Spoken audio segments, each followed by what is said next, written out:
আমরা একটি গণতান্ত্রিক বাংলাদেশ চাই। তাহলে যে রাষ্ট্রপতির যে পদটা হেড অফ দ্য স্টেট, এটা কলঙ্কিত করা হচ্ছে। আমাদের বর্তমান এই যে রাজনৈতিক সময়টা আছে, এই সময়টাতে আমাদের কয়েকটি লড়াই আছে। এক নম্বর লড়াই হলো আমরা একটি গণতান্ত্রিক বাংলাদেশ চাই। এই গণতান্ত্রিক বাংলাদেশের যাত্রাটা 24-এর গণ অভ্যুত্থানের পরে আমরা শুরু করেছিলাম, কিন্তু গত নির্বাচনে গণতান্ত্রিক বাংলাদেশের যাত্রাটা ব্যাহত হয়েছে।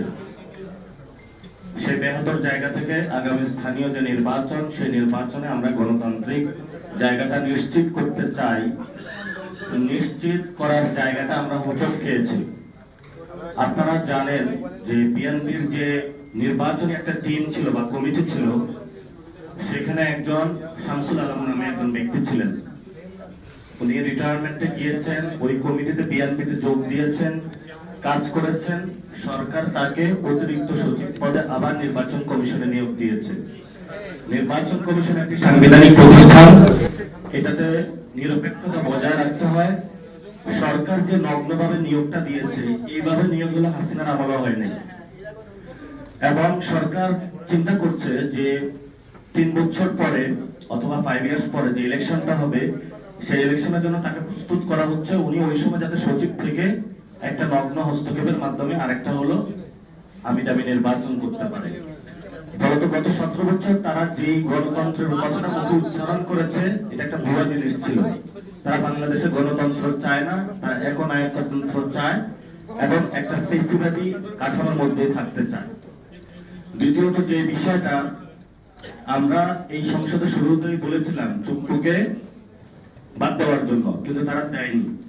5 মাস পরে এখন কথা হচ্ছে, তাহলে তারা চিন্তা করছে নেক্সট যে ইলেকশনটা হবে, সেই ইলেকশনের জায়গায় নির্বাচন কমিশনে যাদের নিয়োগ মালা বিধান অনুযায়ী সেখানে রাষ্ট্রপতির জায়গাটা থাকে। আবার যদি আমরা আমাদের জুলাই সনদ বাস্তবায়ন হয়, সেখানেও রাষ্ট্রপতির হলে ভোটিং পাওয়ার আছে। ফলত নিজেদের ভোটিং পাওয়ারটা নিশ্চিত করার জন্য একজন দলীয় রাষ্ট্রপতিকে তারা বিবেচনা করছে। রাষ্ট্রপতির ভবন বা রাষ্ট্রপতি বাংলাদেশে দলীয় হওয়া উচিত না। এবং যদি সরকার এভাবে দলীয় রাষ্ট্রপতি নিয়োগ দিতে থাকে, যেভাবে হলো শেখ হাসিনা ছাত্রলীগের একটা ছোট্ট ক্যাডারকে ধরে নিয়েছিল, বিএনপিও একই পথে যাচ্ছে, তাহলে যে রাষ্ট্রপতির যে পদটা হেড অফ দ্য স্টেট, এটা কলঙ্কিত করা হচ্ছে। যদি এই কলঙ্কজনক অধ্যায় চলতে থাকে, আমরা একটা সময় দাবি তুলব যে রাষ্ট্রপতি হলো ডিরেক্ট ভোটিং এর মাধ্যমে হতে হবে।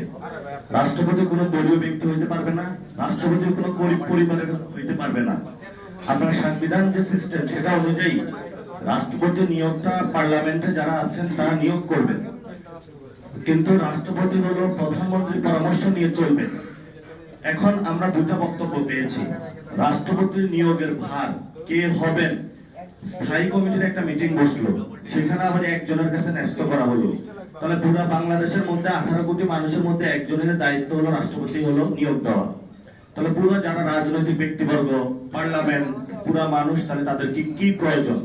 ফলত এটা আনডেমোক্রেটিক, এটা গণতান্ত্রিক কোনো প্রক্রিয়া না, এটাকে আমরা ধিক্কার জানাচ্ছি।